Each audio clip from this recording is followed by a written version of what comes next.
नमस्कार। देश की बात में आपका स्वागत है, अभिनंदन है। बिहार में एक अजब किस्म की लीला चल रही है, राजनीतिक लीला, जिसका और छोर समझ में नहीं आ रहा। बड़े बड़े विद्वान जूझ रहे कि होना क्या है, करना क्या है। अब नीतीश कुमार को समझना इतना सरल भी नहीं। अच्छे अच्छे धोखा खा गए। नीतीश बाबू ने जब भारतीय जनता पार्टी को गच्चा दिया था, तो जिस दिन गच्चा दिया था उससे ठीक 48 घंटे पहले उनकी अमित शाह से बात हुई थी फोन पर। अमित शाह ने पूछा था कि नीतीश बाबू सब ठीक है, कोई गड़बड़ तो नहीं? बोले ना, सब ठीक है, बिल्कुल नहीं ठीक है। अमित शाह जी आज तक याद करते हैं कि भाई नीतीश बाबू को समझना मुश्किल है। ऐसा ही जब उन्होंने गच्चा गठबंधन को दिया था एक बार, लालू की पार्टी और कांग्रेस सब मिला के, तो राहुल गांधी ने उनसे पूछा था गच्चा वाली पूर्व संध्या पर, गच्चा देने वाली पूर्व संध्या पर, कि Nitish uncle everything is all right? बोले बिल्कुल नहीं ठीक है, कहीं कोई दिक्कत नहीं, झूठे सब लोग कह रहे हैं। राहुल गांधी ने अगले दिन टीवी देखी तो पता लगा जी भैंस गई पानी में। वो है नीतीश कुमार। अब बिहार में 3D नहीं, यानी कितने डी टाइप की फिल्म चल रही है। 3D तो छोटी चीज है उसमें बिहार के सामने। कहा जा रहा है कि नीतीश कुमार के 1 दर्जन से ज्यादा MP ये चाहते हैं कि भारतीय जनता पार्टी के साथ चला जाए।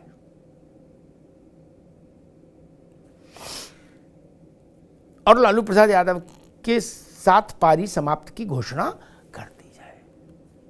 अच्छा, नीतीश जी क्या चाहते हैं तो वो किसी को बताते नहीं, लेकिन उनकी पार्टी में माना जा रहा है कि अधिकांश लोगों का मत है कि भाजपा के साथ चला जाए। अब भाजपा का वो है ना कि किसका है जमाना, एक गाना था, तो लोगों ने कहा कि जी भाजपा का है जमाना, इन्हीं के साथ चलो, यही है दाना पानी। दूसरी एक कथा घूम रही है पटना से दिल्ली तक कि लालू जी ने नीतीश कुमार जी को लिट्टी चोखा पर आमंत्रित किया अपने निवास पर, और उनको विशुद्ध हिंदी में समझा दिया कि नीतीश बाबू बहुत हो गया सम्मान। सूर्य उत्तरायण में आ रहा है 14 जनवरी को, बोले जी आ रहा है लालू जी। मकर संक्रांति होगी, बोले होगी। दही चूड़ा खाएंगे, बोले खाएंगे। बोले उसके बाद आप तेजस्वी जी को कुर्सी पर बैठाएंगे, आप दिल्ली जाए चाहे जापान, इससे हमको मतलब नहीं। हमारे धैर्य की सीमा हो गई समाप्त, प्रतीक्षा काल समाप्त हुआ। अब हम अपनी इन आंखों से अपने पुत्र का राज तिलक देखना चाहते हैं। अब लो कर लो बात। अब लालू जी भी जिद पर हैं, लोग कह रहे, वो कह रहे ना, पंचों की राय सर माथे खटोला यही बिछेगा। तेजस्वी CM बने, इससे कम पर कुछ सब मंजूर नहीं हमको। कोई गठबंधन नहीं, कोई राजनीतिक समीकरण नहीं, कुछ नहीं। तेजस्वी को बनाओ। अच्छा, कुछ चतुर सुजान ये भी संकेत दे रहे हैं कि नीतीश जी इस ओर भी सोच रहे हैं कि क्यों ना वक्त से 25 में बिहार विधानसभा का चुनाव क्यों हो, लोकसभा के साथ ही क्यों ना करा दें, इस तिया पाचा कर दें, विधानसभा का भी भंग कर दें विधानसभा। लेकिन क्या भंग कर पाएंगे? ये गठबंधन की सरकार है, उनसे ज्यादा विधायक लालू यादव की पार्टी के हैं, तब क्या करेंगे? क्या लालू यादव ऐसा होने देंगे, या भाजपा बैक करेगी नीतीश कुमार को? ढेर सवाल। ललन सिंह ने भाजपा के खिलाफ कुछ तीखे तेवर दिखाए थे, तो ललन सिंह को भी चलता कर दिया गया, सुना जा रहा है। इससे भी कुछ समझदार लोग इशारा कर रहे हैं कि ललन की विदाई भाजपा का इस्तकबाल। अच्छा, एक और भी एक चीज है, अब नीतीश कुमार जी की जन्मपत्री जिसने देखी होगी वो इस बात से जरूर बता सकता है कि पता नहीं कौन से ग्रह गोचर बैठे हैं उनकी पत्री में। जिसको उन्होंने अध्यक्ष बनाया वो निपट गया, जिसको अध्यक्ष बनाया वो निपट गया। ललन सिंह तो बहुत छोटे आदमी हैं, मैं पूरे सम्मान के साथ कह रहा हूं उनसे, उनके लिए बहुत छोटे आदमी हैं। किनकी तुलना में? जॉर्ज साहब की तुलना में, जॉर्ज फर्नांडिस की तुलना में। क्या जॉर्ज फर्नांडिस निपट गए अध्यक्ष बनने के बाद, उनकी टिकट काट दी नीतीश बाबू ने। ललन सिंह क्या लाए? क्या लाए? शरद यादव भी ललन सिंह से 2-4 गुना बड़े नेता थे, ज्यादा ना सही। जॉर्ज से छोटे थे लेकिन ललन सिंह से तो बड़े थे, 2.5 हाथ। उनका भी जो होना था वो हो गया। नीतीश बाबू ने ऐसा बंदोबस्त किया कि उम्र के 4थे चरण में शरद जी कहीं के नहीं रहे। और जाट साहब को तो वो साहब बोलते थे, जॉर्ज फर्नांडिस को। मेरी आंखों की देखी बात है, क्या उनके सामने बैठते नहीं थे कुर्सी पर। और ऐसा निपटाया कि जॉर्ज साहब बोले कि आज तक मेरी जिंदगी में किसी ने मुझे ऐसा नहीं निपटाया। इंदिरा गांधी नहीं निपटा पाई ऐसा जैसा इसने निपटा दिया नीतीश ने। अब वो फिर बने अध्यक्ष अपने, जीतन राम मांझी। हाँ, मांझी को मुख्यमंत्री बना दिया था नीतीश बाबू ने अपनी जगह कुछ समय के लिए। तो फिर बाद में मांझी के साथ क्या किया, चौराहे पर क्या किया, घर में क्या किया, घर के बाहर क्या किया, और विधानसभा में क्या किया, आपको याद ही है क्या? मांझी भी कहते हैं कि इतना मेरा अपमान आज तक कुल जिंदगी में नहीं हुआ जितना एक बार नीतीश कर दिया।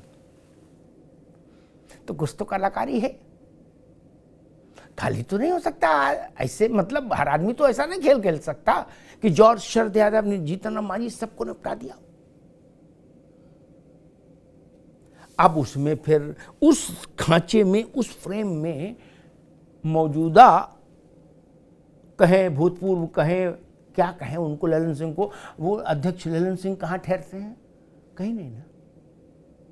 उनका तो ना कोई गुट है, ना कोई जनाधार है, ना कोई जॉर्ज और शरद के मुकाबले के नेता हैं। और जीतन राम मांझी जैसा भी नहीं। मांझी के पास कम से कम एक दलित फैक्टर है, क्या वो भी नहीं है? तो लोग कह रहे हैं कि ले तो ललन सिंह को अध्यक्ष बनने से पहले सोचना चाहिए था। अब ऐसी ऐसी स्थितियां, एक बिहार के बड़े नेता कह रहे थे कि नीतीश बाबू पर सबसे सटीक टिप्पणी अब तक पूरे उनके राजनीतिक जीवन में 50 साल की जो टिप्पणी है वो लालू जी की है। मैंने पूछा क्या कहा, लालू जी ने क्या कहा था? बोले अभी नहीं कहा, पहले कहा था कि नीतीश के पेट में दांत हैं, नीतीश के पेट में दांत हैं, इन्वर्टेड कॉमा बंद। अब पेट में दांत से क्या होता है आप जानो, लेकिन स्थिति है ऐसी। बिहार में ऊंट किस करवट बैठेगा कोई नहीं जान पा रहा। नीतीश बाबू क्या करना चाहते हैं कोई नहीं जान पा रहा। हाँ, इतना जरूर है कि लालू यादव और उनका परिवार व्यग्र है कि हमको किसी की नहीं सुननी, हमको तेजस्वी चाहिए। तेजस्वी की लीडरशिप में 25 में चुनाव होना चाहिए बिहार में, जब तेजस्वी शासन करे। और ये बात नीतीश जी भी जानते होंगे मेरे ख्याल से कि एक बार तेजस्वी जी का शासन आ गया तो नीतीश जी फिर क्या करेंगे?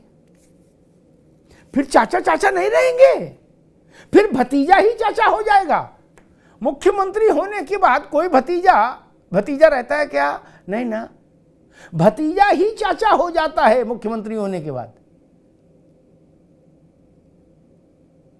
ये बात नीतीश जी से अच्छा कौन जानता है? वो मुख्यमंत्री हुए तो उन्होंने जॉर्ज फर्नांडिस को